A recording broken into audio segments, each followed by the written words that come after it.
بسم الله الرحمن الرحیم. ستایش و سپاس ذات یکتا و بی همتایی را که ما را به راه راست هدایت فرمود و اندیشه هایمان را از شرکیات و شبهات و شهوات رهایی بخشید و درود و سلام بی پایان بر روان پاک حضرت سرور و سردار آدمیان محمد امین و درود و صلوات بر خاندان پاک گوهر او و یاران با وفا و روان راه او باد. بینندگان عزیز و گرامی، با برنامه دیگری از سری برنامه‌های بازسازی اندیشه در خدمت شما خوبان و گرامیان هستیم و امیدواریم که شما نیز تا آخرین لحظات این برنامه ما را همراهی بفرمایید. در آغاز خدمت یکایک شما عزیزان عرض سلام و ادب فراوان دارم و به اجازه شما از طرف شما و خودم خدمت کارشناس برنامه جناب استاد عبدالرحمن فاتح هم عرض سلام و ادب دارم. جناب استاد سلام علیکم. علیکم السلام و رحمت الله و برکاته. بسم الله و صلاة و السلام علی رسول الله و علی آله و صحبه و من والاه. بنده هم به خدمت شما جناب استاد بزرگوار و تمام عزیزان و بینندگان گرامی که امینک ما را مشاهده میکنن یا صدای ما را میشنوند عرض سلام و ادب دارم. امید در هر جایی که هستید و هستند در پناه حضرت ایزد متعال سبحانه و تعالی قرار داشته باشیم و داشته باشند ان شاء الله. سلامت باشیم جناب استاد. خب عزیزان و خوبان، خوشحالیم که الله متعال بار دیگر فرصت میسر کرد تا در راستای زدودن شبهات از اندیشه اسلامی گام برداریم. در این برنامه از سری برنامه‌های بازسازی اندیشه باز هم بحثمان پیرامون شبهاتی که در ارتباط به زن از طرف مخالفین مطرح شده است ادامه دارد و همه می‌دانیم که امروز مخالفین و دشمنان اسلام همواره از این طریق خواسته اند تا افکار و اندیشه جوانان و مسلمانان را مختل و مخدوش نمایند. در این بحث پیرامون چند شبهه به پاسخ خواهیم پرداخت. آیا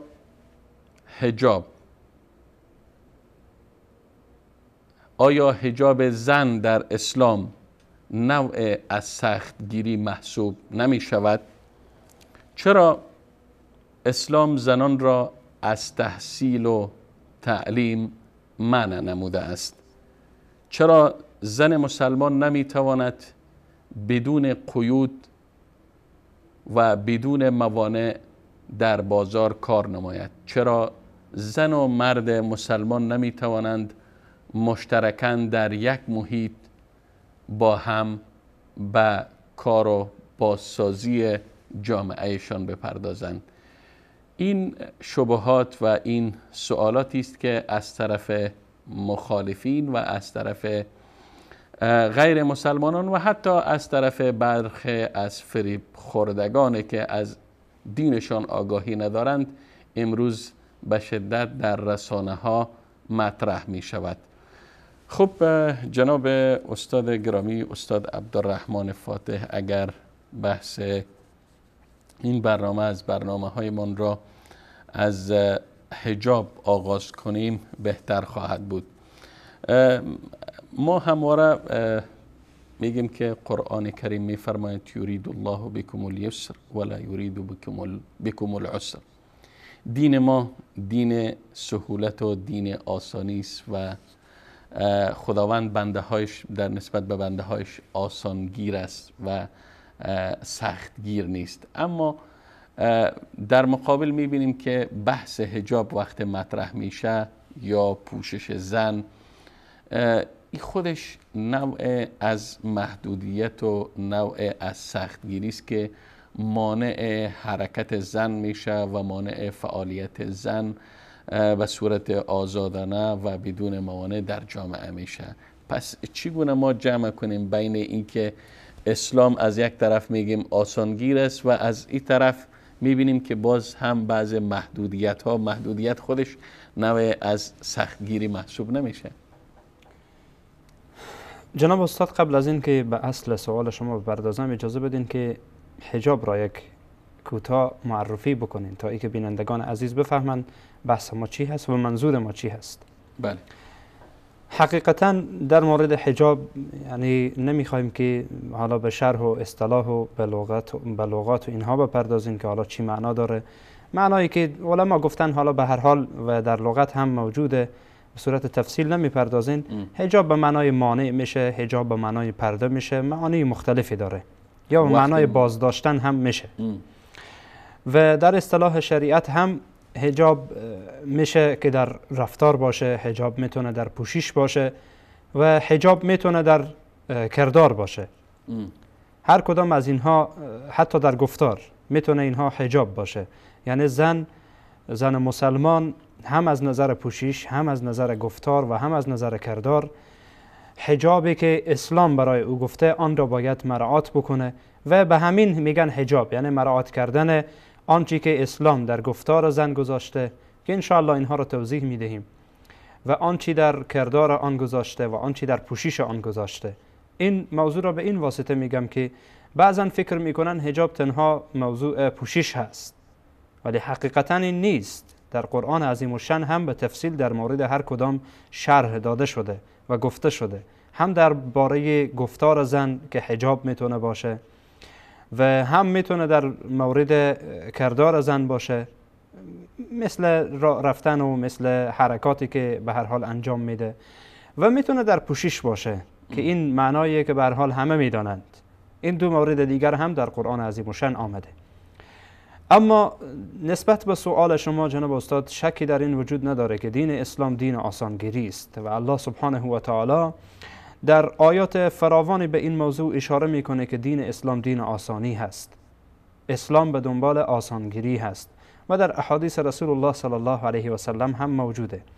از جمله آیه‌ای که شما تلاوت کردین، آیه 185 سوره مبارکه بقره هست که الله متعال میگه یرید الله بکم الیسر ولا یرید بکم العسر. الله متعال به شما آسانی را میخواه و چیزی به نام سختی را الله متعال به رسمیت نمیشناسه و اراده سختی برای شما نداره.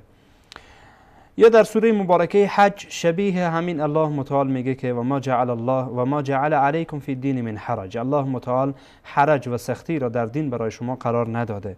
سوره مبارکه حج آیت 78.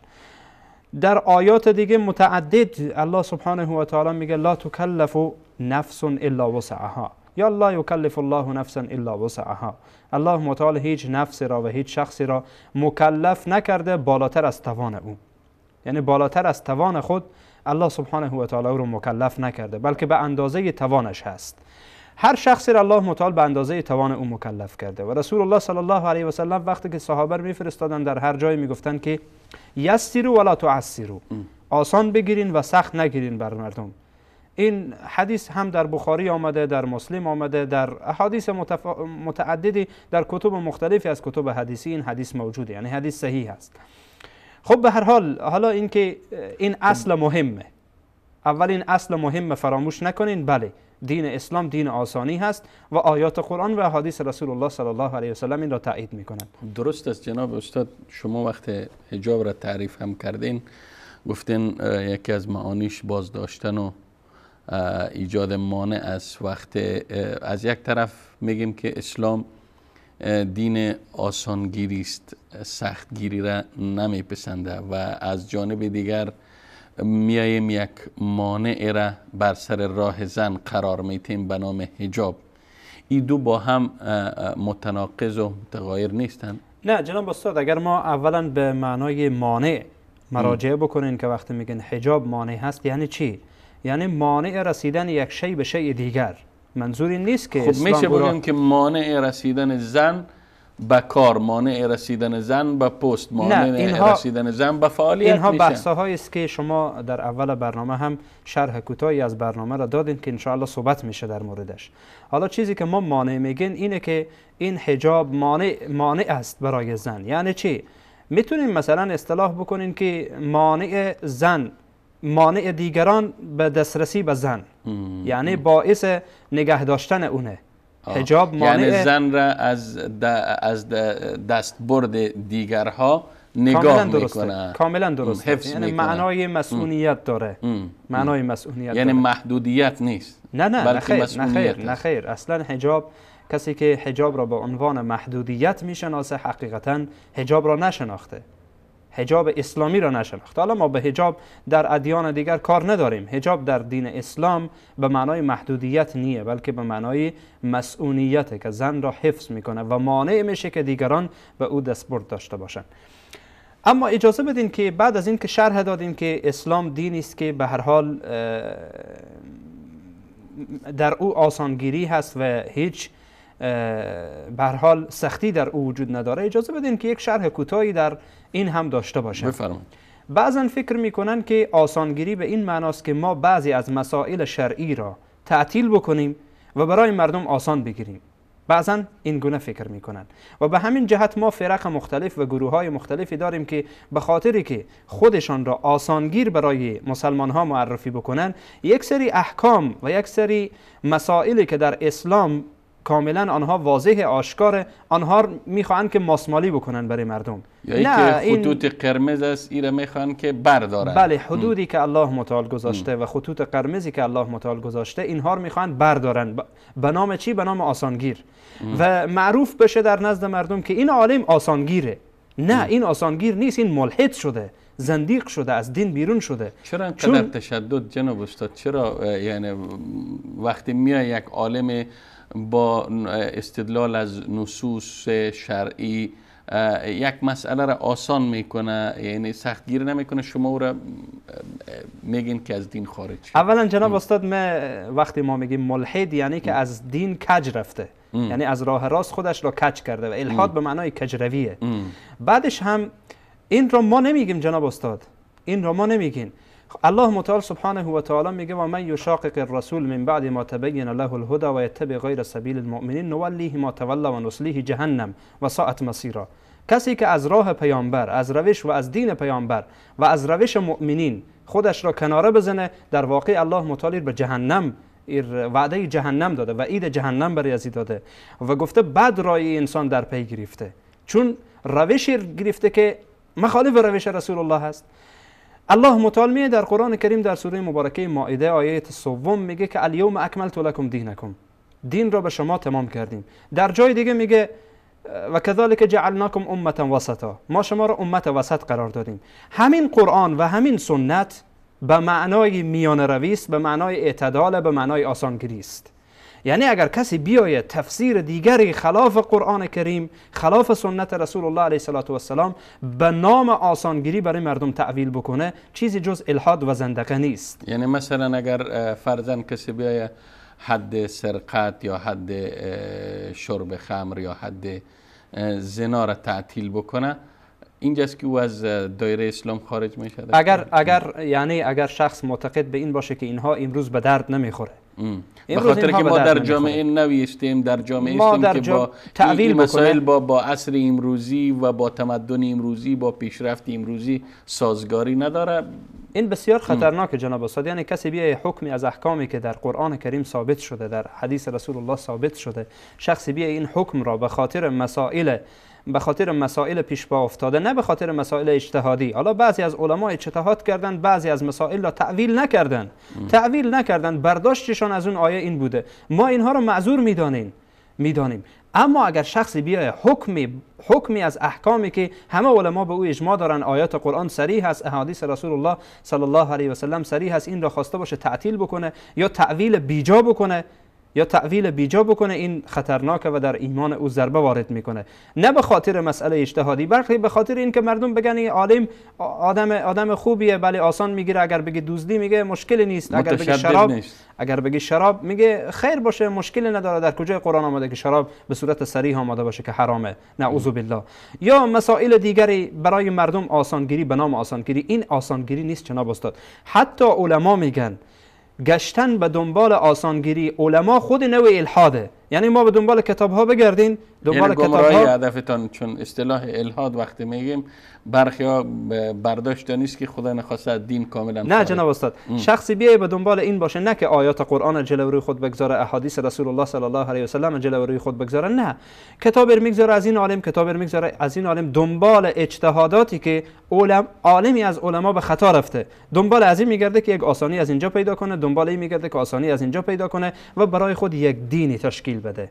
از چی؟ از سلسله خطاها و از سلسله آسانگیری هایی که علما کردن. خب باز هم استدلال میکنم، میگه پیامبر گفته افعل ولا حرج. نه، اون مسئله جدایی هست. افعل ولا حرج مسئله حج که رسول الله علیه و سلام در مورد خاصی به آن گفتن افعل ولا حرج، این در مسائل عمومی نیست و الهی که باید ما کل مسائل شرعی و احکام الهی تعطیل بکنیم. افعل ولا حرج، هر کار دلتون میخوای بکن. پس چی حکم چی به درد میخوره و قرآن چی به درد میخوره؟ جناب استاد برمیگردیم به مسئله حجاب. ما در دین اسلام داریم که مشابهت با کفار، ما از مشابهت با کفار برحذر داشته. مگر این حجاب نوعی پوششی نبود که در دوران جاهلیت هم وجود داشت در میان زنان؟ چرا باز اسلام میایه عین پوشش تشریع میکنه بر؟ اما جناب استاد اجازه بدین که جواب ما در قسمت اول نیمه باقی ماند، جواب را ندادیم. ما اینها را همه شرح پرداختیم به مسائل حاشیوی. بفرمایید. اصل جواب ای بود که در اسلام سختگیری در مورد حجاب نکرده، بلکه در حجاب الله سبحانه و تعالی و در دین اسلام به صورت کل حکمت ها و فلسفه های نهفته و آنها در حجاب وجود داره که باعث بر این میشه که یک زن مسلمان مسئول بمانه، یک زن مسلمان از خطرهای احتمالی یا خطرهایی که سر راه او قرار داره محفوظ بمانه. این را اسلام عزیز به عنوان آسانگیری، حقیقتا اگر انسان به معنای حجاب و آنچه حکمت هایی که پیرامون حجاب هست انسان مراجعه بکنه، این آسانگیری هست. یعنی نمیتونه این در واقع سختگیری برای زن باشه، سختگیری برای زن نیست. مثلا جناب استاد من یک مثال میخوام بزنم. در کشورهایی که در تمام همین کشورهایی که امروز ما میبینیم، مثلا عساکر و کسایی که عسکرند یا ارتشی ها، نیروهای نظامی، بله نیروهای نظامی، به یک لباس مخصوصی ملبسند و مجبورن این لباس بپوشن. آیا این برای اونها جبره؟ نه، یک یونیفرمه که باید این لباس را بپوشن، به خاطر که تمایز میان اینها قانون است. اسلام هم قانون است. وقتی مسئله حجاب آمده مطرح کرده، ما اگر این را به معنای سختی بگیریم، خب با خیلی مسائل دیگه برخورد میکنیم. حتی مسائل روز برخورد میکنید. پس چرا فلان چیز را فلان حکومت گفته باید انجام بشه؟ حتی حکومت های غیر اسلامی چرا فلان چیز را فلان حکومت گفته باید باشه؟ مثلا مسئله لباس خب رو میگن نظام از قانون است، اسلام هم باید الله متعال وقتی که مسائل قرآن، مسائل اسلام و احکام را مطرح میکنه، مثلا در مسئله طلاق الله متعال میگه تلک حدود الله، یا در مسائل دیگه هم هست الله متعال میگه این خط قرمزهای الله، این نظام الله، این قانون الله. ما اسلام رو به عنوان یک قانون و به عنوان یک نظام و به عنوان یک حکم میشناسیم، غیر از این نیست. خب به هر حال حکمت های را الله متعال در قرآن وقتی که مسئله حجاب مطرح میکنه، بعضی از حکمت ها در خود قرآن آمده، الله متعال مطرح کرده. بله، مثلا ما آیتی که آیت حجاب هست و مشهور به آیت حجاب هست در سوره مبارکه احزاب آیت 59 الله متعال میگه یا ایها النبی قل لازواجک و بناتک و نساء المؤمنین یدنین علیهن من جلابیبهن. الله متعال میگه ای پیامبر برای زنهای خود، برای دختران خود و برای زنان مؤمن بگو که آنها چیکار بکنن؟ روسری خود را یا آنچه که سرشان را میپوشه و چه آنها را در واقع بدنشان را محفوظ نگه میداره از دید نامحرم ها، بگو که آن را بیاندازن بالای خود. ذالک ادنا ان یعرفن، این بهتره برای از اونا که شناخته بشن. فلا یؤذین، و اذیت کرده نشن. و کان الله غفور الرحیم. اینجا الله متعال سبحانه و تعالی دو مطلب اشاره میکنه. اگر ما به شرح تفسیر این آیه مبارکه بپردازیم، حقیقتا این آیه مبارکه زمان نازل میشه که زنان جاهلیت، در زمان جاهلیت زنان با یک لباس بسیار بدی بیرون میشدن و همه مردم میشناختن و به خصوص زنانی که بدکاره بودن، اینها مشخص بودن، چهره های آنها واضح بود. الله متعال سبحانه و تعالی حجاب را فرض کرد تا اینکه زنان مؤمنه از زنانی که آنها بدکارین شناخته بشن. این یک نوع تمیزی در میان زنان مؤمنه و در میان زنان غیر مسلمان هست که در واقع حجاب میان از اینا فرق میگذاره.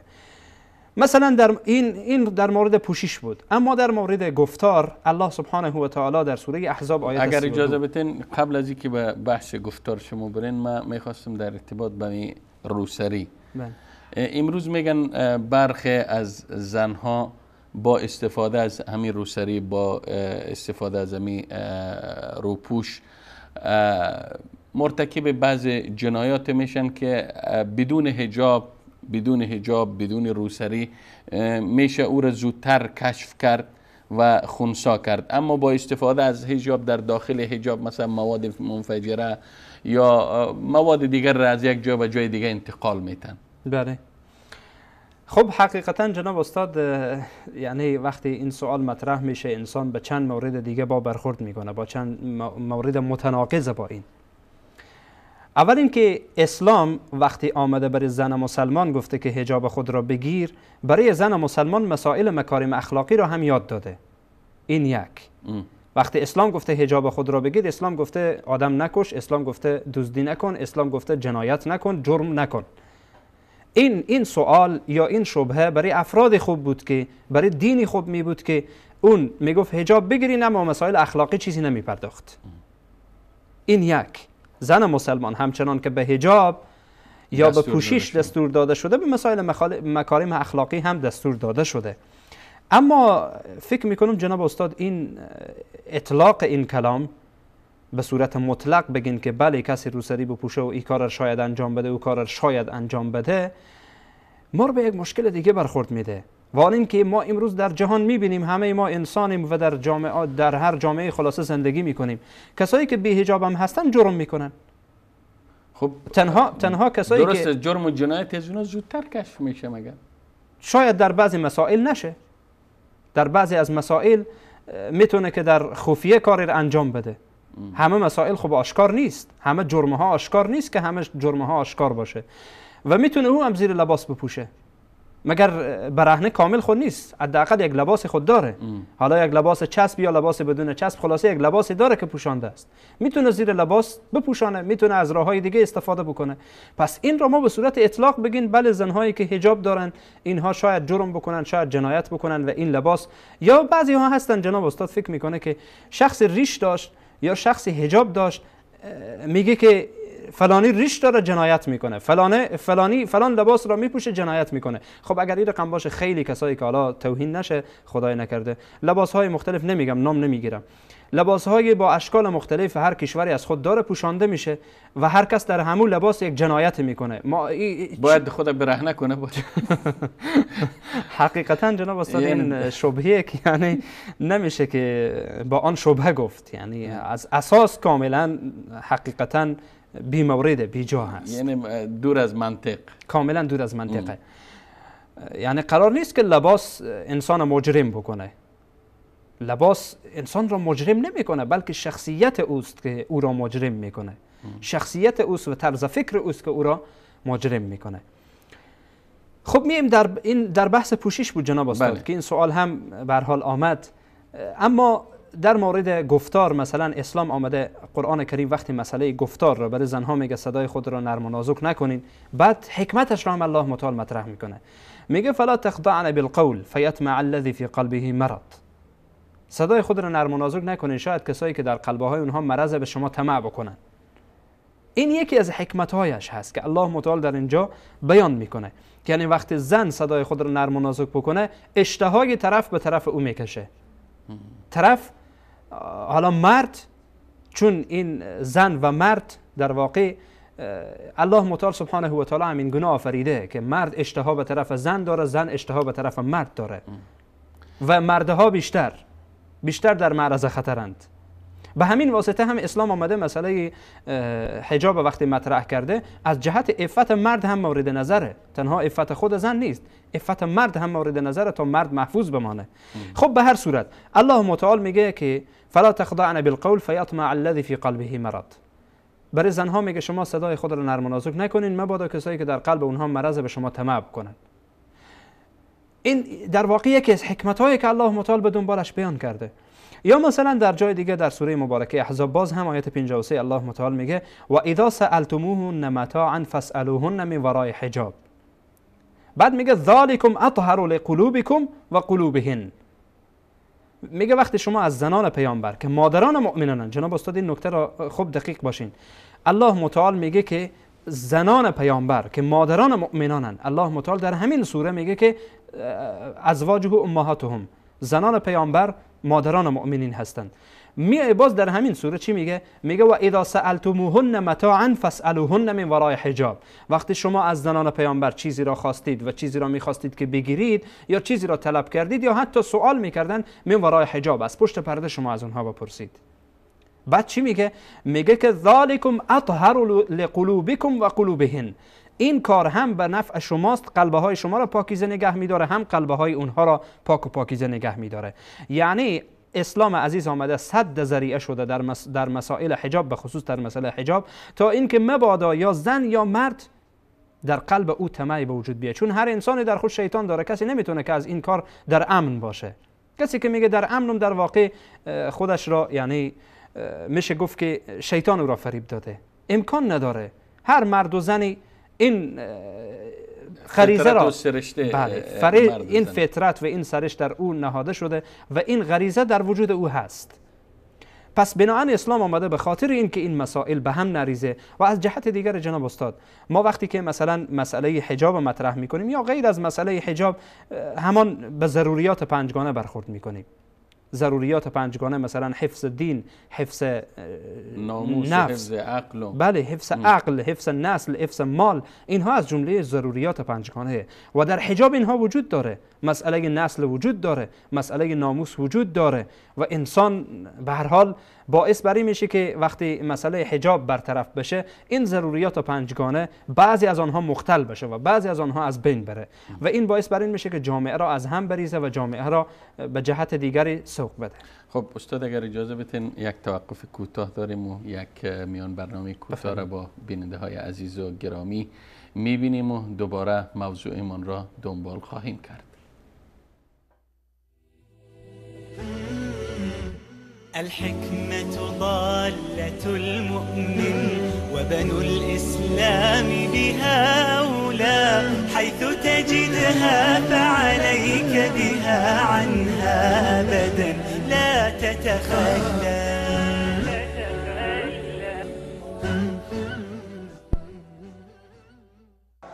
و بعد به زنان میگوید که زنان هم اینجوری نگاه نکنند به مردان بیگانه. زنان هم اگر لازم شده از خانه بیرون روند، رسول الله فرمود اذن لکن ان تخرجن لحاجتکن. برای زنان شما اجازه دارید، میتوانید. حجاب به این معنی نیست که همیشه در خانه بجذبید و برای ضرورت ها بیرون نروید. البته فرمود ولا تبرجن تبرج الجاهلیت الاولی، مانند جاهلیت اولی تبرج نکنید. زینت و زیب و زینتتون را اظهار نکنید به بیگانگان، به نمایش نگذارید. در جاهلیت می رفتند همینجوری جسم می گرفتند، بدون حجاب می گشتند. اما اگر رفت زن باید باز حفظ حجاب برود. و او هم نگاه خود را حفظ بکنه، مردان بیگانه را نگاه نکنه و نگاهش کنترل بکنه و به حداقل اکتفا بکنه در صورت ضرورت.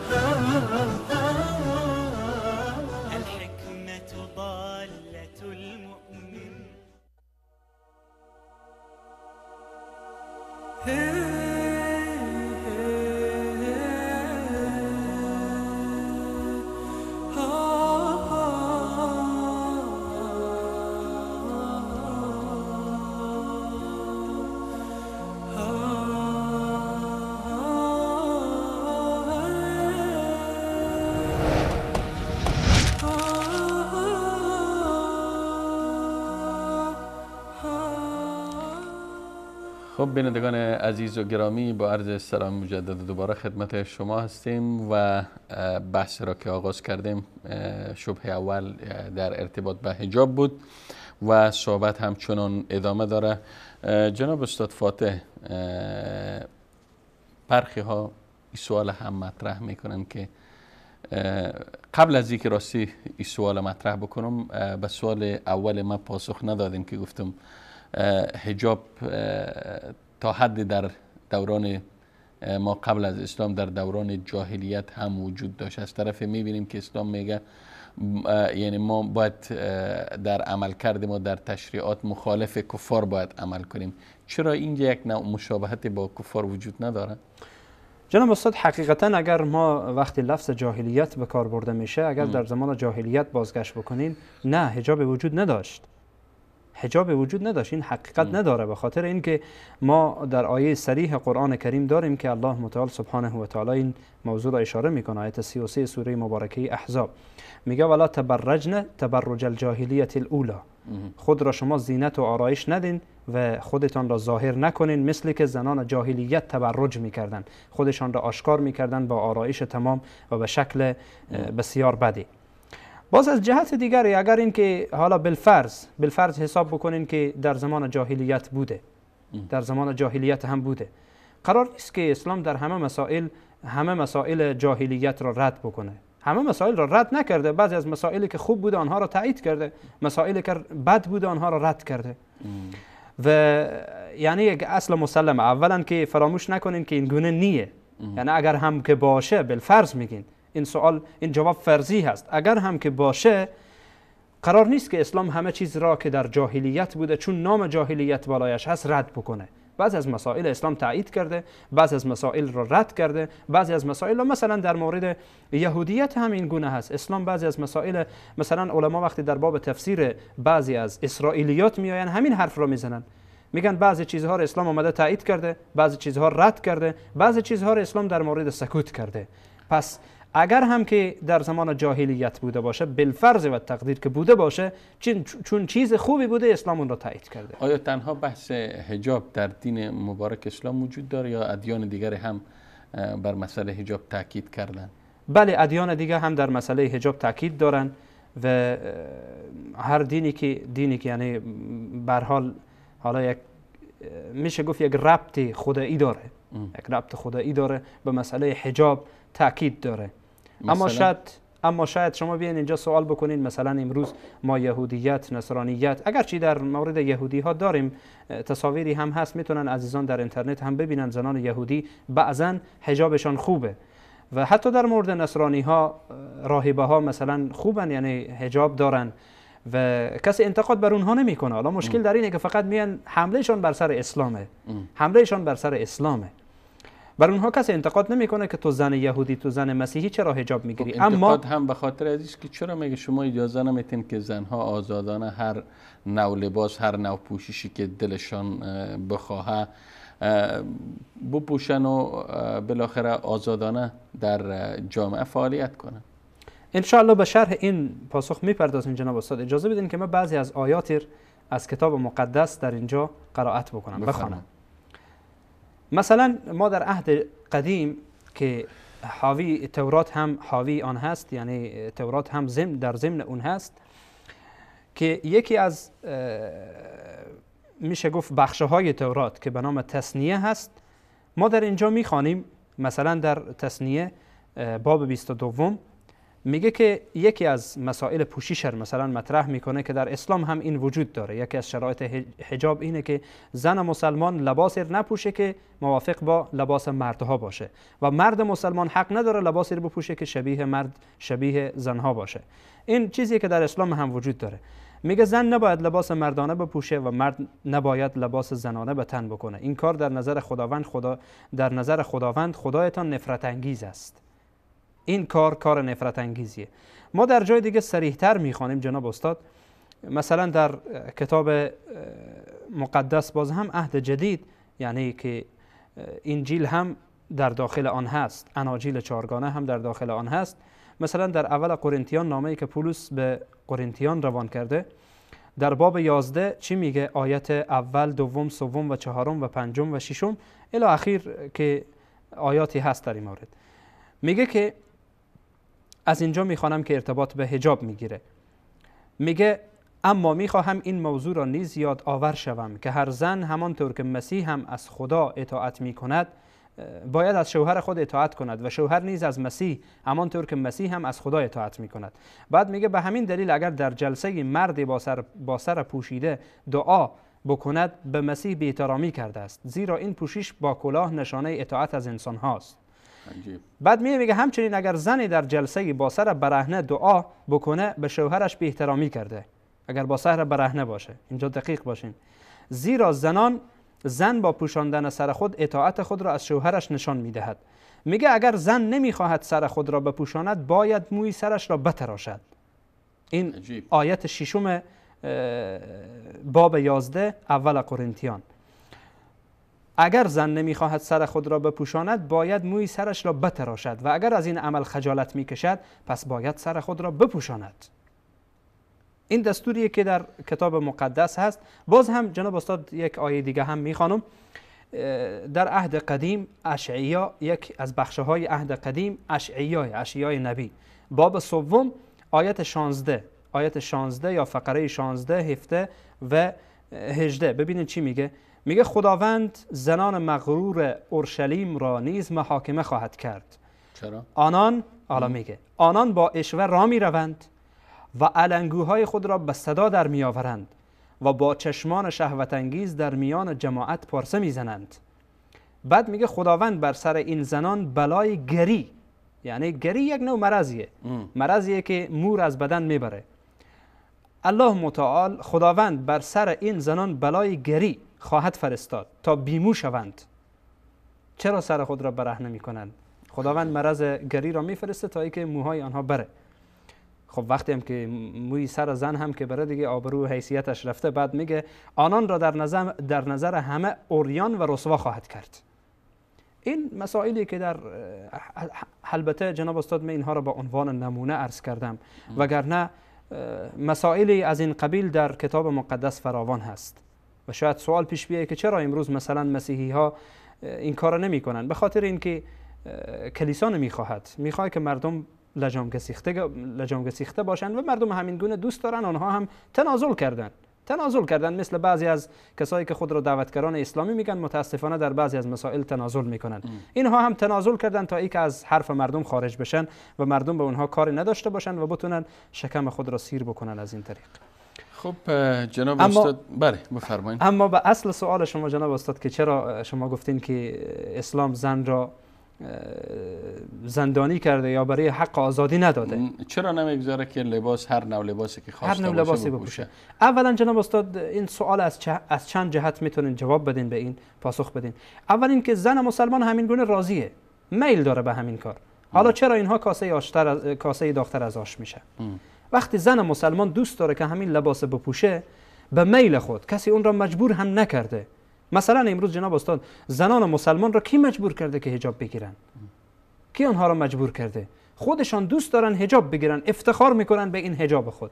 نه یک زن، نه دو زن، همه زنهای مسلمان همین گونه‌اند. کسانی که حس دین دارن و دین خود را درست میشناسن دوست دارن به میل خود حجاب بگیرن. حالا چرا اینها باز کاسه داغ‌تر از آش میشن؟ بعد در ضمن جناب استاد، این حقیقتا ما گفتیم قبلا هم که حجاب نوعی محدودیت و نوعی زندانی سازی زن نیست، بلکه عین آزادیه. زن را آزاد نگه می‌داره، زن را از دستبرد دیگران در امان نگه می‌داره، او را در امنیت قرار میده. خب این نمیتونه یعنی نوعی در واقع برای اون زندانی و تحجر میشه باشه. جناب استاد بگیم که اگر بحث محدودیت در ارتباط به زنان در دین اسلام مطرح میشد، اصلا حجاب فرض نمیگردید، اصلا حجاب تشریع نمیشد. بله. چون اینجا حجاب فرض میشه، حجاب تشریع میشه به خاطر اینکه زن بتانه با حفظ خودش، با حفظ آرامش خاطر، با حفظ چیزهایی که خداوند منع کرده از ظهور از اونا، بتونه در جامعه فعالیت بکنه. کاملا درسته، کاملا درسته. و از جهت دیگر جناب استاد، افرادی که این حرف را میزنند خودشان چرا اینقدر در کشورهای خودشان، در کشورهای غربی، به حجاب زنهای مسلمان گیر میدن؟ چرا وقتی یک زن مسلمان حجاب میگیره آن را یک مقدار پول را بر سرش میریزانند که تو باید این مقدار پول را بدی، اون را جریمه میکنن به خاطر حجابش؟ مگر اینها دم از آزادی نمیزنن؟ چرا نمیگذارن زنهای مسلمان آزاد باشن؟ یعنی حقیقتا جناب استاد اینها متناقضن، خودشان در میان خود متناقضن. امروز اخبار را همه مسلمان ها خبر دارن، نیاز نداره که حالا من در اینجا تشریح بکنم که در فلان کشور چی شده، در فلان کشور چی شده. خودشان نیاز فقط یک بار مراجعه بکنن در شبکه ها، حتی در شبکه ها اینها را اعلان میکنن احیانا. و تصویرهای زیاد پخش شده که یک زن مسلمان به خاطر حجاب خود لطوکوب شده، به خاطر حجاب خود جریمه شده. به همین واسطه بعضی از مثلا در بعضی از کشورها جناب استاد، دختر مسلمان حق نداره که در دانشگاه داخل بشه الا اینکه باید بی حجاب باشه، الا اینکه باید بی حجاب باشه. به همین واسطه چند وقت پیش یک فیلم دوربین مخفی پخش کرده بودن، جالب بود که یک دختر مسلمان وقتی میخواست وارد دانشگاه بشه برای خود موهای مصنوعی ساخته بود، موهای مصنوعی را میگذاشت به سرش، وارد دانشگاه میشد، در حالی که روسری در زیر به سرش بود، از ترس که مبادا نمرهش را استاد کم بکنه و اجازه دخول نمیدن. این قانونه که اجازه دخول با حجاب ندارن. عجیبه که اینها باز میان دم از آزادی میزنن که ما بله اسلام آمده آزادی زنها رو منحصر کرده. بابا جان شمایید که امروز آزادی زنها را زیر سوال بردید و اجازه نمیدید که زن مسلمان با میل خود، کسی اون را مجبور نکرده در کشور شما، یک کشور غربیه میتونه که مثل زنهای شما بی حجاب باشه، اما یک زن مسلمان حجاب گرفته او را اجازه حجاب نمیدن. خب میریم به بحث دومی که استاد بحث تعلیم و تحصیل زن است.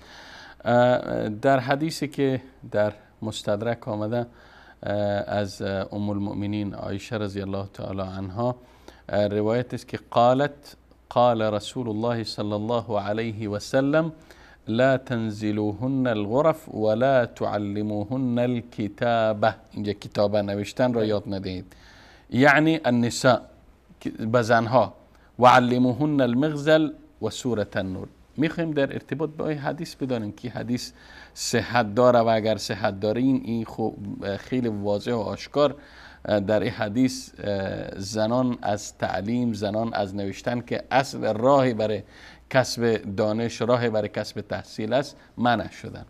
جناب استاد حقیقتا اگر یک مقدمه در این مورد شروع بکنیم، وان این که اسلام عزیز هیچگاه نیامده به مسئله تعلیم زنان گیر نداده و نگفته که زنان. چرا این حدیث ان شاء الله این را توضیح میدین. مثلا ما در تاریخ اسلام داریم حتی در آیات قرآن کریم وقتی مسئله تعلیم و مسئله تعلم آمده به صورت عام آمده، در احادیث رسول الله صلی الله علیه و سلم به صورت عام آمده که زن مسلمان هم در تحت آن داخله. و از جهت دیگر احادیث فراوانی دارین جناب استاد که رسول الله صلی الله علیه و سلم زنان را میگفتن بیاین شما در مساجد، حتی در عیدگاه بیاین که از کلام یاد بگیرین، از خطیب یاد بگیرین، از رسول الله صلی الله علیه و سلم یاد میگرفتن. زنان می آمدن در محضر رسول الله صلی الله علیه و سلم سوال میکردن. حتی در قرآن کریم داریم که در سوره مبارکه احزاب الله متعال به زنان پیامبر میگه شما آنچه که در داخل خانه هاست آن را یاد بگیرین به دیگران برسانین. یعنی در آیات قرآن کریم و احادیث رسول الله صلی الله علیه و سلم به صراحت کامل معلوم میشه. ام المؤمنین عایشه صدیقه رضی الله عنها بیش از 2000 حدیث در کتب حدیثی روایت کرده و از جمله 7 نفر است که بیشترین حدیث را روایت کردند. ام المؤمنین عایشه صدیقه رضی الله عنها در درجه 4 قرار داره، در درجه 4 قرار دارند و از جهت دیگر ام المؤمنین عایشه صدیقه رضی الله عنها از جمله 7 نفری که فقها بودن، از جمله فقها هست و کسی که ام المؤمنین عایشه صدیقه دیگه صحابه به او مراجعه میکنن، از او سوال میکنن. ام المؤمنین عایشه صدیقه حتی در باب طب آگاهی داشته، در باب طب، نه تنها در حدیث، در تفسیر، در تاریخ، در نسب، یعنی در علم نسب شناسی. بله. اینها را ام المؤمنین عایشه صدیقه یاد داشت، حتی علم طب بر یاد داشت. وقتی از سوال میکنن شما این را از کجا یاد گرفتین، میگه وقتی که رسول الله صلی الله علیه و سلم مریض بودن، هر کسی که می آمد که برای رسول الله صلی الله علیه و سلم دوایی را تجویز میکرد، من آن دوا را میساختم بر اساس همان. و این نشانگر ذکا و نشانگر هوشمندی ام المؤمنین عایشه صدیقه رضی الله عنها است. حالا المهمی که ام المؤمنین عایشه صدیقه تنها نبودن، بلکه ما در تاریخ اسلام فقهایی داریم. خب حرف درسته جناب استاد، ما میخوایم که بریم پیرامون اصل مطلب. این درست حدیث است این حرف شما، اما اینجا این حدیث از خود ام المؤمنین عایشه صدیقه رضی الله تعالی این حدیث جناب استاد حدیث صحیح نیست، حدیث صحیح نیست. امام حاکم رحمه الله این حدیث را روایت کرده، در معجم طبرانی این حدیث آمده، در بعضی از کتب دیگه هم این حدیث آمده، اما حقیقت امر این است که این حدیث موضوع دروغه. این حدیث چگونه ثابت شد برای بیننده که میبینه میگه هر حدیثی که شما دلتان نبود مایل نبودین میگین این ضعیف است و حدیث ضعیف قوی میسازن، این ثابت است در کتب حدیثی؟ بله جناب استاد، در کتب حدیثی موجوده. مستدرک حاکم، کتابی که امام ابو عبدالله حاکم نیشابوری رحمه الله این کتاب را نوشته و در ضمن در مستدرک حاکم آورده، در مستدرک آمده این حدیث. و امام ذهبی رحمه الله بر این کتاب تعلیق نوشته، تعلیق داده این کتاب را. امام ذهبی از استوانه های بزرگ و از پایه های بزرگ علم حدیثی هست. بله. از پایه های بزرگ علم حدیثی اهل اسلام هست. خب امام ذهبی آمده در شرح این یا در تعلیق این حدیث آمده نوشته که این حدیث موضوعه، حدیث دروغه، بر رسول الله صلی الله علیه و سلم دروغ بسته شده. و حتی شخصی در این حدیث آمده که به نام الشامی مشهور هست، این فرد در این حدیث در سلسله رواتش، بله در سلسله روات، در سلسله سند این حدیث موجوده که این شخص را علما تضعیف کردن و این را به عنوان شخص دروغگو معرفی کردن، شخصی که اصلا به حدیثی نمیشه اعتماد کرد. و از جهت دیگر، حالا این از جهت سندی بود جناب استاد، از جهت متنی اگر نگاه بکنیم مشکل داره که با آیات قرآن و احادیث صحیح در واقع متناقضه. و این حدیثی که یعنی واقعا از جهت دروغ، از جهت سندی مشکل داره، از جهت متنی با یک عالم از آیات قرآن و احادیث رسول الله صلی الله علیه و سلم در واقع متناقضه.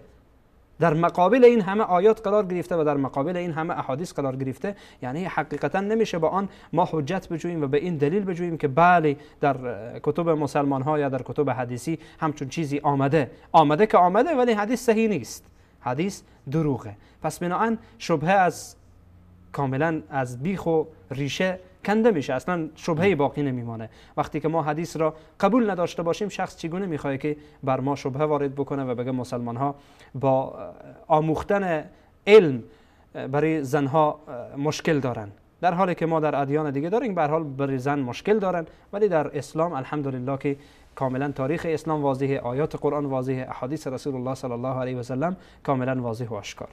خب استاد، میریم به بحث بعدی یا محور بعدی که بحث کار کردن زن است. اسلام با کار کردن زن، با فعالیت زن در جامعه چه مشکل داره؟ چه رامانه ایجاد کرده؟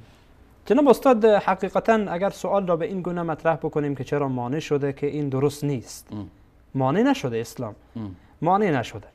ما اول نیاز به یک مقدمه داریم، مقدمه کوتاه که موضوع را واضح تر بکنیم. اگر یادتان باشه ما در برنامه اولی که در مورد حقوق زن صحبت کردیم گفتیم که رسول الله صلی الله علیه و سلم میگن کسی که 2 دختر داشته باشه یا 2 خواهر داشته باشه، آنها را کفالت بکنه و معیشت و زندگی آنها را برابر بکنه و آنها را درست تربیه بکنه، روز قیامت من و او در کنار هم این گونه قرار میگیریم. و این 2 انگشت خود را رسول الله صلی الله علیه و سلم این گونه اشاره کردن. این حدیث حتما یادتان هست و بینندگانی که ما را متابعت میکنن حتما این حدیث یادشان هست. اسلام آمده مسئولیت عیالداری را به دوش مرد گذاشته. از جهت اول این مقدمه را میگم تا ای که به اصل موضوع برسیم. اسلام آمده برای مرد گفته که وقتی خواهرتو، وقتی مادرتو، وقتی همسرتو که به هر حال همسرم از جمله این هاست، مادرم از جمله این هاست و خواهر و دختر هم از جمله این هاست. آمده اسلام گفته که برای مرد را مجبور کرده که زندگی آنها را تأمین بکنه. بله. با نیکی، نه که باز بر سر آنها منت بگذاره. با نیکی اسلام آمده بر گردن مرد لازم کرده که معیشت و تأمین زندگی این زنان را این مرد بکنه. یعنی زن مسئول تأمین معیشت یا زندگی، مسئول ای که یک درآمد داشته باشه، یک مقدار پولی را بله امرار معاش خود به دست بیاره، مسئولیت نداره. اصل حتی اگر پول هم داشته باشه، حتی اگر پول هم داشته باشه، حتی اگر میلیاردر هم باشه. اصل در شریعت اسلامی این است که اگر زن بزرگترین تاجر هم باشه، بزرگترین سرمایه‌دار هم باشه، با آن هم مرد مسئوله که تأمین زندگی زن را بکنه، از جهت لباس، از جهت خوراک، از جهت آنچه که به زندگی او مربوط میشه، به اندازه اعتدال. باز حالا در حد توان، در حد استعدادش، یعنی به اندازه اعتدال باشه، اینقدر هم زیاده روی باز اون طلب نکنه. به هر حال این بحثی است که بحث جدایی هست. این اصل در شریعت اینه جناب استاد. به همین اساس هم الله متعال وقتی در قرآن میگه و قرن فی بیوتکن، شما زنها در خانه خود قرار بگیرین. اصل در زن این است که در خانه خود بمانه، دیگران مثل نوکر برای کار بکنن بیارن برای ملکه بدن که بخوره. خب چرا اگر زن بخواد که بیرون بره چه مشکل داره؟ اصل گفتیم در شریعت اینه.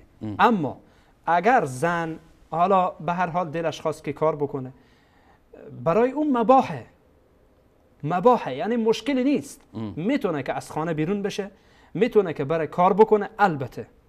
البته شرایطی باز اسلام آمده برای مسئولیت خود زن، برای مسئولیت خود زن که ما در مورد حجاب صحبت کردیم، بعضی از این حکمت ها اشاره کردیم. در چارچوب ضوابطی که اسلام تعیین کرده میتونه فعالیت. بله، مثلا در جای کار بکنه، در اونجا اختلاط زن و مرد نباشه، کاری و کار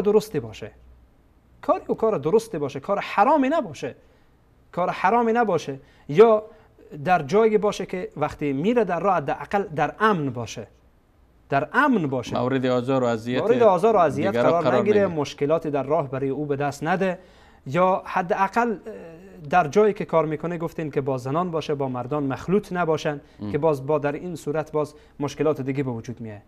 و کار درستی باشه، کار درستی باشه، کار حلالی باشه، کار حرامی نباشه. مثلا چه کار نمیتونه؟ مثلا به عنوان مثال برای در یک جای کار بکنه که در اونجا مالهای حرام فروخته میشه یا چیزهای حرام در اونجا فروخته میشه، برای به عنوان منشی یا به عنوان یک کارگر برای اونجا کار بکنه. نه دیگه، در همچون صورت ها نه برای مرد جایزه نه برای زن جایزه.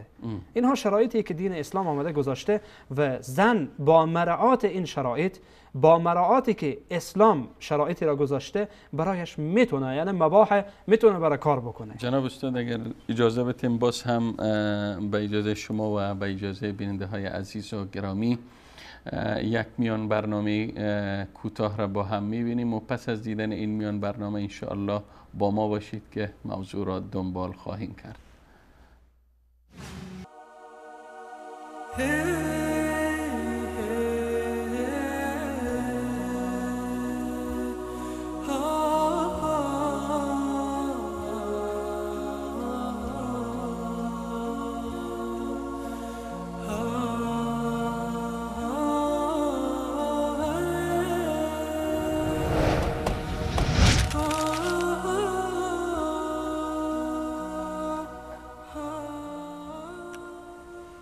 خب بینندگان عزیز و گرامی، با عرض سلام مجدد دوباره خدمت شما عزیزان و بزرگواران هستیم و در یک ساعته که از برنامه گذشت پیرامون مباحث این که چرا دین اسلام با وجود این که دین آسانگیر و دین سهلگیر معرفی شده، چرا باز هم با فرض کردن و با تشریع حجاب موانع بر سر راه زن ایجاد کرده است. پاسخ شبهه را جناب استاد فاتح در آغاز برنامه دادن و همچنین در ارتباط به این که چرا زن مانع تحصیل شده و ما حدیث را هم خواندم که این حدیث موضوعی برآمد و این حدیث صحت حدیث ثابت نشد. برعکس جناب استاد اشاره کردند که آیات زیاده و احادیث زیاد ما داریم که بر تعلیم و تحصیل و آموزش زن تأکید دارد و همچنین رفتیم پیرامون اینکه چرا اسلام مانع کار کردن زن شده صحبت هایی داشتیم و از این به بعد نوبت از شما بینندگان عزیز و گرامی است و شما می توانید از همین لحظه به بعد تماس با برنامه تماس بگیرید و سوالات و پرسش هایی که در ذهنتان تداعی میکنه را مطرح بکنید. اما خواهش بنده از شما است که در ارتباط به چارچوب موضوعاتی که تعیین شده در برنامه صحبت شود. هر موضوعی که هر پرسش یا هر صحبتی که خارج از موضوع برنامه بود من از استقبال از او معذرت میخوام. خب میریم سراغ بیننده اول. سلام علیکم بیننده گرامی. سلام علیکم و رحمت الله و برکاته. و علیکم السلام و رحمت الله تعالی و برکاته. بیننده عزیز خودتان معرفی بکنین، از کجا صحبت میکنین و اگر در ارتباط با موضوعات مطرح شده صحبت دارین در خدمت شماست. ویس الرحمن هستم از آلمان و تماس میشم. فیض الرحمن؟ ویس الرحمن. ویس الرحمن، بفرمایید برادر گرامی.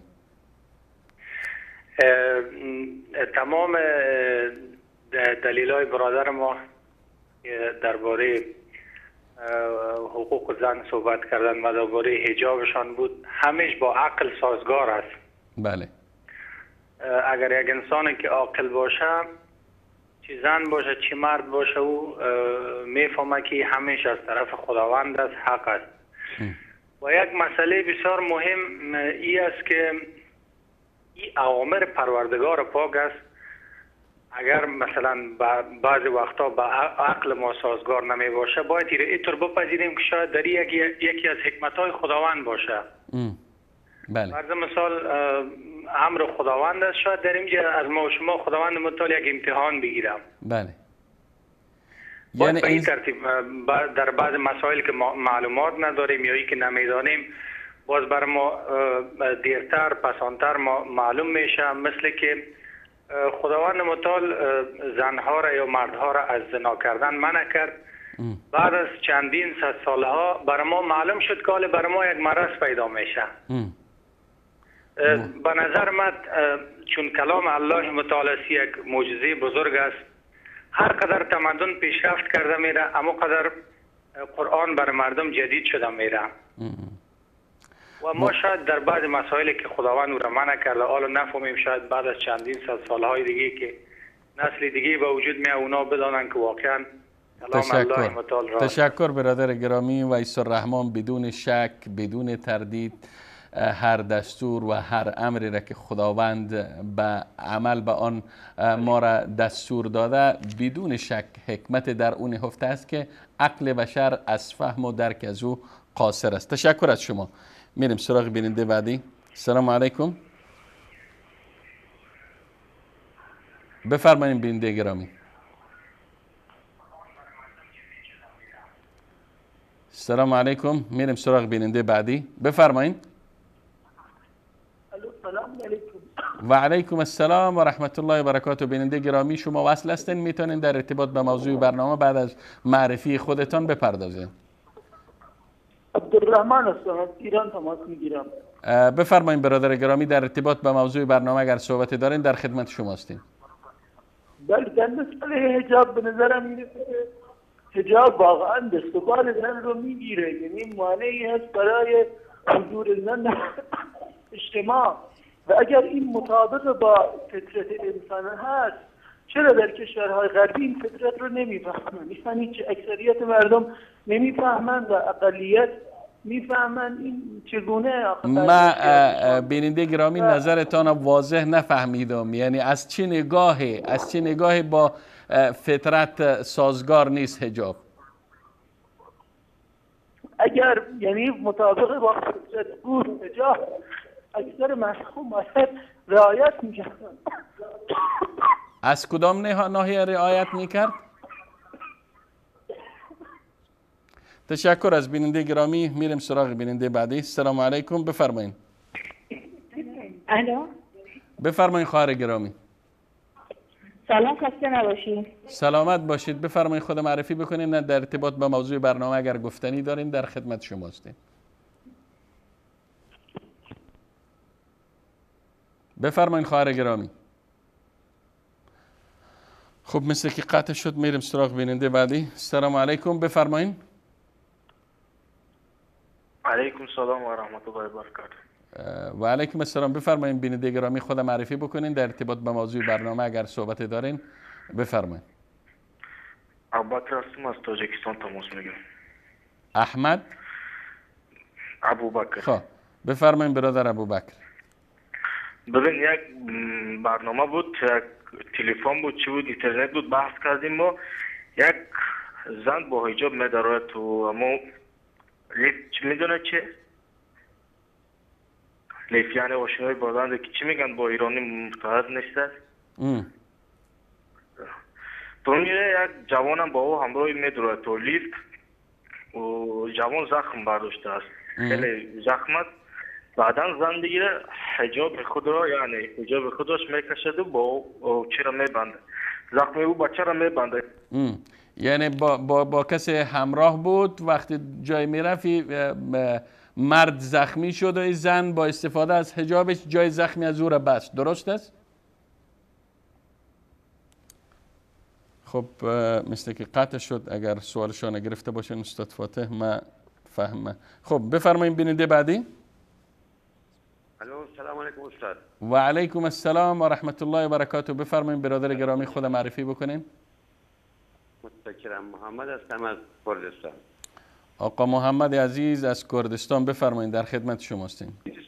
زمان پیش اومد در رابطه با بحثتون که در یک جامعه اسلامی آیا زنان غیر مسلمان میتونن حجاب نداشته باشن؟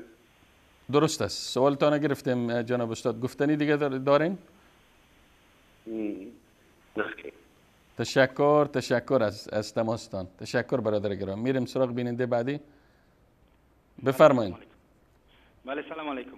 بفرمایید برادر گرامی خود معرفی بکنین.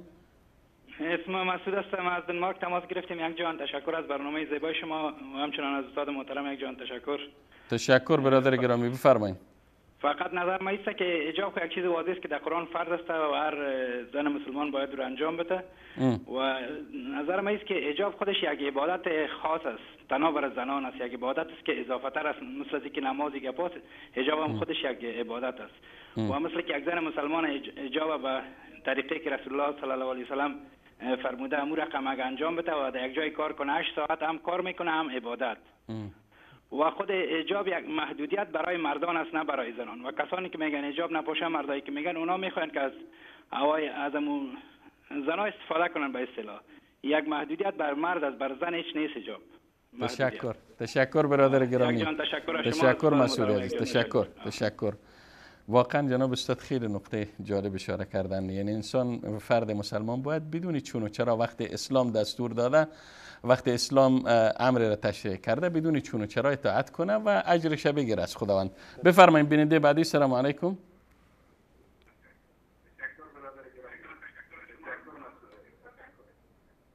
بفرمایید برادر. سلام علیکم. خب میریم سراغ بیننده بعدی. بفرمایید. سلام علیکم، خسته نباشید. و علیکم السلام برادر گرامی. بفرمایید خود معرفی بکنین. بصیر هستم از ایران تماس میگیرم. آقا بصیر بفرمایید در ارتباط به موضوع برنامه اگر گفتنی دارین. یک سوال برنامه پیش اومده بود، زن سنی با زن شیعه ازدواج، زن سنی با یه شیعه بخواد ازدواج کنه چیه؟ برادر گرامی سوالای شرعی است، میتونین شما به برنامه پرسش و پاسخ ارائه بکنین. انشالله در او برنامه پاسخ دریافت خواهید کرد. از شما تشکر میکنم. خب میریم سراغ بیننده بعدی. سلام علیکم. بفرمایید بیننده گرامی. بفرمایید بیننده عزیز.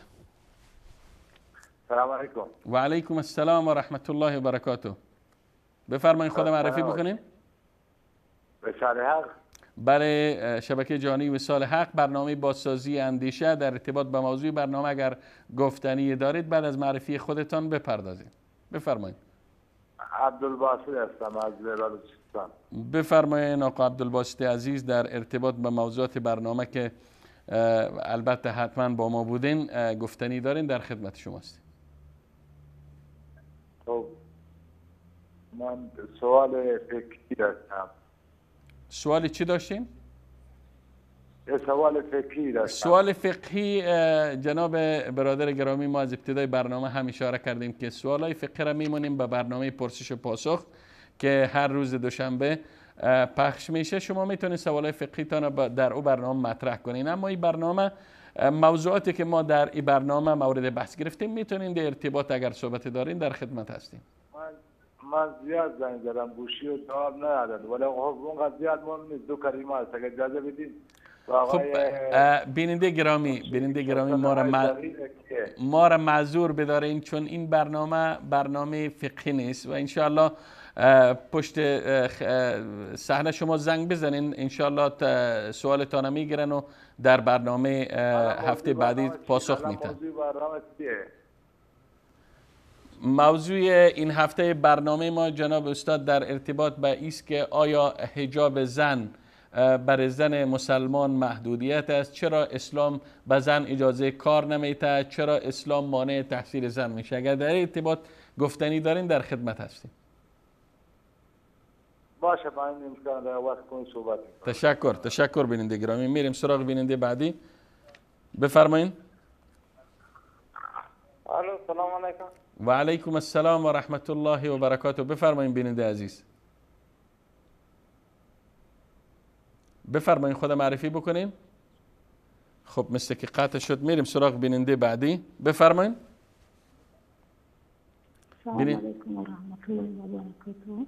و علیکم السلام و رحمت الله تعالی و برکاته. بفرمایین. استاد گرامی، میخواستم یک سوالی از شما در بابت یعنی سطر زن. در بابت سطر زن. بفرمایید. یعنی در محل کار، یعنی زن جای کار دکتری باشد، یعنی خواهری همشیره سابقه در اونجا کلاهی دکترای یعنی یک نمونده کلاه است که معین همون دکترها همون بر میکنن باشد، همون چی حکم داره در اسلام؟ یعنی ممکن است یا اینکه یعنی زن کارش در عرصه پزشکی گفتین، در عرصه دکتری و طبابت است، در بیمارستان کار میکنه؟ بله بله. خواه به حیث دکتر باشه خواه به حیث پرستار، یعنی حکم از این چیز در ارتباط میخواستیم؟ پرستار. بله پرستار. درست است خواهر گرامی، درست است.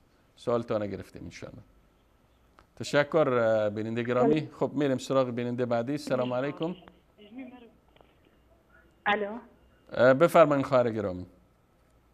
سلام، خسته نباشید. و علیکم السلام. بفرمایید خواهر گرامی، در ارتباط با موضوع برنامه اگر سوال دارین صحبت دارین در خدمت شما هستیم. من سوالی نداشتم، فقط میخواستم از برنامه خوبتون متشکرم که این برنامه عالی رو واسه ملت گذاشتین. واقعا ممنونم. راضی از ایران زنگ زدم. تشکر خواهر گرامی از حسن نظرتان. واقعا ممنون، از بهترین استادا رو انتخاب کردیم. واقعا ممنونیم. تشکر از شما هم، تشکر از حسن نظرتان. خداوند شما را حفظ کنه خواهر گرامی. ممنون. خداحافظ شما. خب میریم سراغ بیننده بعدی. سلام علیکم. بفرمایید. سلام علیکم و رحمت الله. و علیکم السلام. در ارتباط با موضوع میخواست. بفرمایید برادر گرامی، خود معرفی بکنین در ارتباط با موضوع برنامه. هر چی دارین در خدمت شما هستیم، بگین. ابو اسحاق هستم. در ارتباط با موضوع حجاب در این باره که در موضوع زنان و خواهرانی که بله بفرمایید درس و تعلیم دینی دارند تا چه حد و حدود میتوانند اونها درس بدن؟ آیا پرده لازم هست یا نیست؟ در ارتباط با اینکه استاد اونها مرد باشه. گرچه خیلی کمه، باز هم سوالی هست که انشالله در این ارتباط استاد محترم جواب بگن. چشم بیننده گرامی. صحبت دیگری هم دارین؟ سلامتی شما، خداوند شما را موفق بکنه. سلام علیکم و السلام و رحمت الله و برکاته. خب میریم سراغ بیننده بعدی. بفرمایین.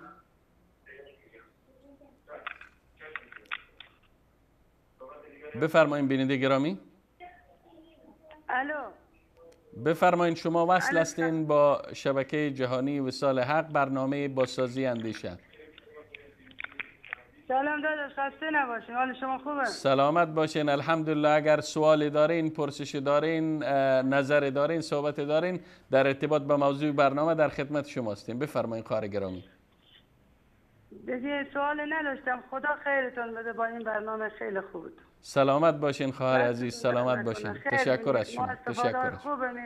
تشکر از شما. من خودم سرپرست خانواده ام، کار میکنم، زحمت میکشم، با آبرو و اعتبار خرج خانم در میارم. سلامت باشین خواهر گرامی. خداوند شما را حفظ بکنه و همیشه داشته باشه در آمین آمین آمین آمین. سلامت باشین خواهر گرامی. خب یک بیننده دیگر هم میگیریم، آخرین بیننده. بفرمایین بیننده گرامی. استاد محترم السلام علیکم. و علیکم السلام و رحمت الله و برکاته. بیننده گرامی خود معرفی بکنین در ارتباط با موضوع برنامه. من گپ میزنم، نامم عبدالوحید است. بفرمایین عبدالوحید خان، در خدمت شما هستیم. با اجازه شما از استاد محترم یک سوال دارم که ایجاب تنها بر زن خود گفته نشده، مردم باید ایجاب عورت خود نگاه بکنه. همین فرزند مردای ما با این سپورتای مختلف مشغول هستن، یا یک جای میشینن با پتلون تنگ و کوتاه تمام وجودش معلوم میشه، یا اینا باید ایجاب مراعات بکنن یا نه؟ چشم برادر گرامی، انشالله در ارتباط به خداحافظ شما. سلامت باشین، سلامت باشین. خب از بیننده های عزیز و گرامی که تا این لحظه تماس گرفتن به برنامه و همین لحظه هم بیننده های زیاد پشت خط هستن، از بیننده هایی که تماسشان گرفتیم تشکری میکنیم و از بیننده هایی که نتانستیم به نسبت ضیقی وقت تماس هایشان دریافت بکنیم، از تک تک از اونا معذرت میخوایم و امیدوار هستیم که در برنامه های بعدی صدای گرمیشان را داشته باشیم. خب برمیگردیم به استودیو خدمت جناب استاد عبدالرحمن فاتح. استاد صحبت های بیننده های عزیز و گرامی را شنیدین. واقعا بیننده اول ما آقای ویس الرحمن از آلمان خیلی خوب اشاره کردن که وقتی خداوند دستور داده، وقتی خداوند امر کرده، وقتی خداوند بر زن حجاب را فرض کرده، چی نیاز است که ما بیاییم دنبال ازی باشیم که این با عقل سازگار است یا نیست، عقل ما را میپذیره یا نه، حکمتش چیست، فلسفهش چیست. وقتی خداوند دستور داده خلاص بدون مناقشه و بدون بحث باید ما به حیث یک عبادتی را بپذیریم، آمنا و سلمنا بگیم. من میرم یکی از بیننده های ما استاد گرامی محمد از کردستان گفتن که آیا زنان غیر مسلمان میتونن بدون حجاب در جامعه اسلامی زندگی کنن، یعنی بدون رعایت حجاب؟ جناب استاد، وقتی ما آیه قرآن میخوانیم، آیه 59 سوره مبارکه احزاب، الله متعال میگه که یا ایها النبی قل لازواجک و بناتک و نساء المؤمنین و نساء المؤمنین. وقتی نساء المؤمنین میگه زنان مؤمن را الله متعال مورد خطاب قرار میده. حجاب برای زن کافر واجب نیست، لازم نیست، چون کافره، چون ایمان نداره به خدا. اگرچه ما در مورد یهودی ها و نصرانی ها گفتیم که در دین خودشان وجود داره، اما در غیر اینها هم که اگر حجاب هم نگیرند در جامعه اسلامی هم حتی که باشند بر اونها فرض نیه، لازم نیه که حجاب بگیرند، الا اینکه این بی‌حجابی آنها باعث بر فتنه و فساد بشه که در این صورت ولی امر مسلمان ها یا حاکم اسلامی میتونه که جلو اونها را بگیره و اونها را از این فتنه اندازی در داخل جامعه اسلامی یا گمراه کردن جوانان مسلمان اونها را باز داره. و الا اینکه حقیقتا یعنی بر اونها، چون اونها مورد مخاطب شرعنی هستند، کافر مورد خطاب شرعنی، مورد خطاب شرع مسلمان ها هستند و الله متعال هم میگه که و نساء المؤمنین، برای زنان خود، برای دختران خود و برای زنان مؤمنه بگو یا رسول الله صلی الله علیه و سلم. این در مورد. خب جناب استاد، بیننده بعدی خواهر ما بودن از تاجیکستان در ارتباط به این که گفتن حکم کسی که به حیث پزشک، زنی که به حیث پزشک یا دکتر یا پرستار در شفاخانه یا بیمارستان کار میکنه، یعنی چه نکات را باید رعایت کنه؟ آیا کارش جایز است نیست؟ در چه چارچوبی باید کار بکنه؟ در بعضی از مسائل جناب استاد حتی کار اون زن فرض میشه، فرض کفایی میشه. مثلا در قسمت مسائل زنانگی، در مسائلی که ارتباط به زنها میگیره، مثل دکتری در زایمان مثلا، هر بیماری که مربوط به زنان باشه، به خصوص در این مورد یعنی فرض کفایی است که زنها این را بفهمن، خودشان مشکل خود را حل کنند تا ای که برن نزد یک مردی و به هر حال مشکله، یعنی واقعا مشکله. اما در همچون مسائل وقتی حجاب مراعات بکنه، وقتی اختلاط در میان زن و مرد نباشه، یعنی در اونجایی که کار میکنه باز زن و مردها با هم نباشن، در راه امن و امنیت باشه، انشاءالله این مسائل اسلامی، این شرایط اسلامی را مراعات کنه، میتونه که کار بکنه به هر صورت، در صورتی که گفتیم همچون صورتهای به خصوص باشه و به هر حال مشکل نیست، میتونه که در همچون صورتهایی که شروط اسلامی را مراعات کنه کار بکنه. برادر دیگر سوال کردن که گفتن وقت مجموعی از دخترها یا زنها در جای مشغول آموزش، مشغول تعلیم، مشغول تحصیل هستند و طرف مقابل هم استادشان اگر مرد باشه، اینجا چی ضوابطی را باید رعایت بکنن؟ آیا از پشت پرده یا چه قسم باید درس داده شود؟ بدون شک اگر از پشت پرده باشه جناب استاد بهتره و خوبتره. ما آیه قرآن هم خواندیم که حتی الله متعال میگه و اذا سألتموهن متاعا فاسألوهن من وراء حجاب. وقتی شما از زنان پیامبر صلی الله علیه و سلم چیزی را طلب میکنید، حتی ای که اگر سوال میکردن از پشت پرده سوال میکردن صحابه رضوان الله علیهم اجمعین از زنان رسول الله صلی الله علیه و سلم، بهتر در این، خوبتر در اینه و الله متعال میگه ذالکم اطهر لقلوبکم و قلوبهن، این برای پاکیزه تر به قلبه های شما و قلبه های اونها. این بهتره. امروز جناب استاد از فناوری های امروز میشه که استفاده بکنن از طریق مثلا پرده های تلویزیونی. در بعضی از دانشگاه ها اگر جایشان مثلا امکانات و وسایل موجود است، امروز در بعضی دانشگاه میبینیم که استادا میرن از مرکز تلویزیون اونجا درس میدن، شاگردا یا دانشجویا محصلین زنها هستن یا دخترها هستن آزادانه. اگرچه جناب استاد بعضی ها آمدن به معنای آسانگیری که ما در اول برنامه هم به این مردم، به این طایفه گمراه اشاره کردیم، آمدن به هر حال راهی پیدا کردن برای از اینکه چی اشکال داره زن و مرد در داخل یک دانشگاه حتی با هم دیگر در داخل یک صنف درس بخوانن، استاد هم مرد باشه. ولی متاسفانه تجربه خوبی نشان نداده جناب استاد در کشورهایی که این گونه هست. اولا اون دختر پسرهایی که هم صنفیان با هم دیگر روابط دارن و خیلی خطرناکه. خب در ارتباط شما صحبت باز کردین، من سوال هم داشتم که واقعا برخی های سوال میکنن که یعنی چی اشکال داره اگر عفت و پاکدامنی و به اصطلاح آدم درست تربیت شده باشه در یک محیط با زن با دختر انسان کار بکنه، فعالیت بکنه، چی اشکال داره؟ جناب استاد اینها یعنی حتی همین روابط و یا این مراعات نکردن این مسائل خود در عفت زن و در عفت مرد ضربه وارد میکنه. و ما اگر یادتان باشه در لابلای برنامه گفتیم وقتی اسلام میگه که شما حجاب بگیرین تنها جهت عفت زن مد نظر نداره، حتی عفت مرد هم مد نظر هست. عفت مرد هم باید مراعات بشه، چون اکثرا این زنانن که حالا به هر حال خواهران ما را مقصر ندانن، بیشتر یعنی میشه گفت که فتنه اندازی از جانب بعضی از زن هاست. نمیگم خواهرای مسلمان ما که نور چشم ما هستند و این گونه نیستند، منظورم زنانی هستند که متاسفانه دنبال فتنه اندازی هستند. یعنی اینها با اشوه‌گری ها و با این رفتار و با این گفتار و با این خنده ها و با این آرایش ها و چهره و با این حرکات ناموزون و اینها باعث بر این میشن که یک جوان به فتنه بیفته و حتی استاد به فتنه بیفته. جناب استاد مسائل فراوان وجود داره، شما فقط کافیه که با افرادی که در این مدارس و در این مکاتب درس خواندن در جایی که اختلاط بوده یا استادشان مرد بوده، فقط کافیه یکی از آنها رو بنشانین، سوال بکنین از او. جناب استاد باور کنین روابط میان شاگرد و استاد اتفاق افتاده که یعنی حقیقتا نمیشه آن را به زبان آورد. متاسفانه یعنی خانخواه انسان به این ورطه هلاکت میفته. هر چی که پاک باشه به ورطه هلاکت میفته. این دختر پاکه، این دختر پاکه، ولی شاید اون کسی که سر صنف استاد میشه اون ناپاک باشه، چشم اون ناپاک باشه. و جناب استاد بعضی از مسائلی که متاسفانه در بعضی از پوهنتون‌ها و دانشگاه‌ها درست میشه که از دوستان برام قصه کرد، یعنی واقعا جناب استاد خیلی خطرناک بود. گفت بعضی از استادها بعضی از دخترها که به هر حال از او به هر حال خوشش میاد، بگذارین واضح بگم خوشش میاد از او، چیکار میکنه؟ نمرهش رو کم میده، نمرهش رو کم میکنه تا این دختر مجبور بشه به او زنگ بزنه، با اون رابطه نامشروع برقرار بکنه و این استاد بدبخت و اون دانشگاه ها رو نام گرفت. حالا درست نیست که من در اینجا پشت دوربین اینها رو نام ببرم. از اون دختر طلب میکنه که باید تو با من نعوذ بالله کار زنا یا کار منکر را انجام بدی تا اینکه من برای تو نمره بدم. او دختر چون از ولایت دیگر و از کشور دیگر به عنوان محصل آمده، مجبور به خاطر این نمره این کار انجام بده.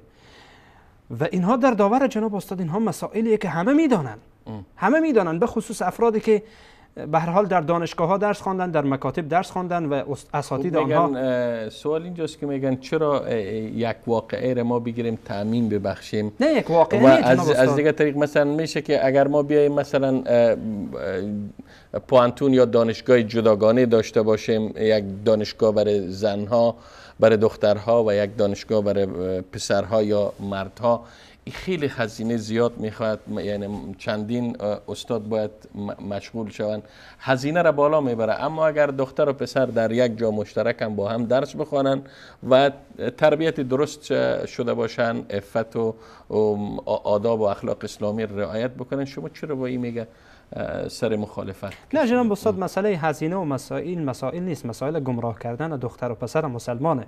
و الا اینکه در همین صنف مثلا 50 نفر هست، خب لابد باید 25 نفر دختر باشه، باید 25 نفر پسر باشه. چی مشکل داره دو صنف کنن، 50 نفر از دخترهای او صنف 25 نفر از اون صنف بیارن داخل ای، 50 تا دختر بشه، 25 تا پسر رو بردارن به صنف پسرها بگذارن، باز هم 50 تا میشه، نه کم میشه نه اضافه میشه.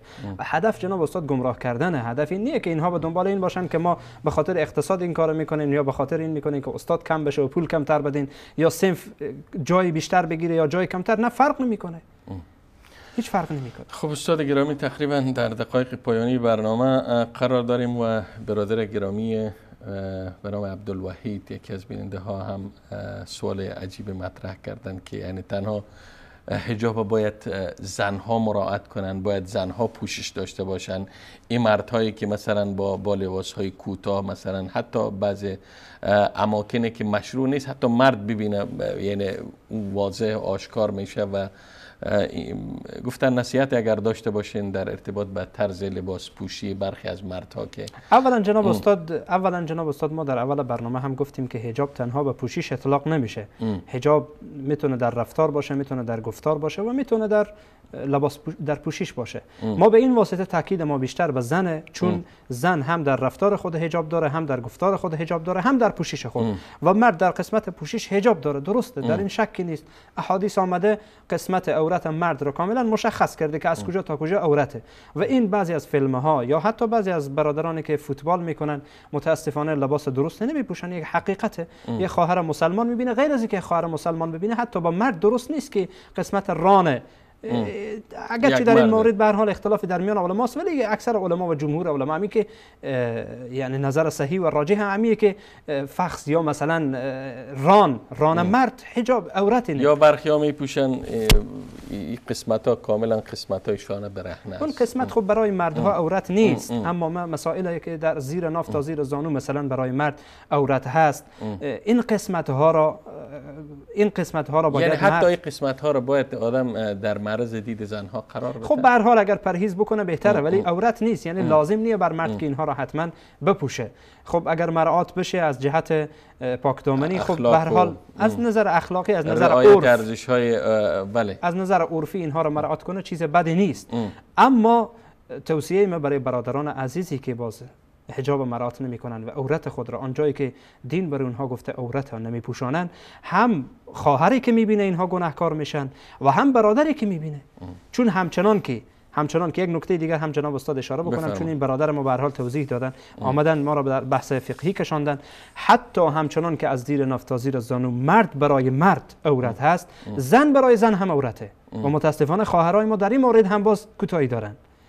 یعنی زن مسلمان در محافل عروسی زیادتر، زن مسلمان البته در مورد زن کافر که حکمش جدایه، در مورد زن مسلمان حق نداره که از زیر ناف تا زیر زانو یک زن مسلمان دیگر را ببینه. یعنی حتی در قسمت های دیگه قسم حق نداره، قسمت های اون قسمت بالایی. در مورد زنها اگر زن امین باشه، منظورم زن به زنه، زن از زن، در صورتی که زن خوبی باشه، زن به هر حال بدکاری نباشه. اگرچه در مورد زنهای بدکار باز علما حرفای دارن که شاید بره بدن این زن مسلمان را پیش شوهر خود یا پیش فرد دیگه، پیش رفیقه خود، پیش رفیق خود بره وصف کنه. اون بحث های جدایی هست. حالا ما به این بحث های فقهی. جناب استاد، وقتی برنامه به پایان رسید، من در پایان برنامه از شما جهان سپاس و امتنان دارم و همچنین از بیننده های عزیز و گرامی که تا این لحظه با ما بودن اظهار سپاس و تشکر میکنم و امیدوار هستیم که در ارتباط به شبهاتی که پیرامون حجاب زن، تعلیم زن، کار کردن زن و اختلاط زن یک جا با مردم مطرح شده بود روشنی انداخته باشیم و سوال هایی که در ذهن بیننده های عزیز و گرامی خطور و تداعی میکرد برطرف شده باشه. تا دیدار آینده و برنامه آینده همه شما عزیزان و خوبان را به پناه حضرت یکتای هم تا می سپارم. خدا یار و نگهدارتان و السلام علیکم و رحمت الله تعالی و برکاته. تشکر.